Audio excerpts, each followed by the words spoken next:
তুমি আজকে অটোক্যাড দিয়ে টু পাইল ক্যাপ ড্রয়িং করে দেখাবা। সর্বপ্রথম কি নিবা? সার্কেল, সি লেখে এন্টার ক্লিক করো। এখান থেকে কত ইঞ্চি? 10 ইঞ্চি। ডায়াটা হবে 20 ইঞ্চি। তারপর এটা কি করবা? সিলেক্ট করে কপি, সিপি লেখে এন্টার। ডায়ার 3 গুণ হবে, এখান থেকে জাস্ট কপি করে কত দিবা? 60। ওকে, তারপর কি নিতে হবে? রেক্ট্যাঙ্গেল নাকি? আর ই সি লেখে এন্টার। এই পয়েন্ট থেকে এই কলাম, এই ডায়ের নিচে একবার নিচ পর্যন্ত ওকে নিয়ে নাও, ক্লিক করো। ওকে, তারপর আমরা কি করব? পয়েন্ট টু পয়েন্ট মিলিয়ে দাও সুন্দরভাবে।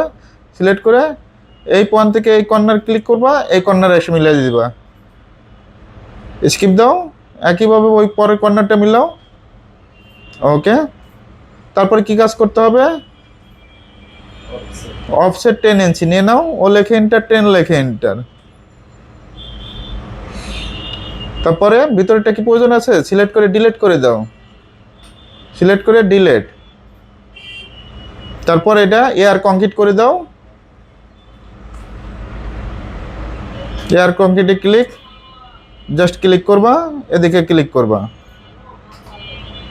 এন্টার। এখন 12 কলম একটা সেন্টার বসায় দাও। তৈরি করো, তৈরি করে সুন্দরভাবে মিড পয়েন্ট ধরে বসাও রেক্ট্যাঙ্গেল দিয়ে। 12 কমা আর একদিকে 12। ওকে, সিলেক্ট করে কপি, সিপি লেখে এন্টার। এই পয়েন্ট ধরে সুন্দরভাবে মিড পয়েন্ট ধরে বসাবো। আর আপডেট ভার্সনে মিড পয়েন্ট অটোমেটিকভাবে পেয়ে যাবে। ঠিক আছে, আশা করি টু পাইল ক্যাপ ড্রয়িংটা করতে পারবা।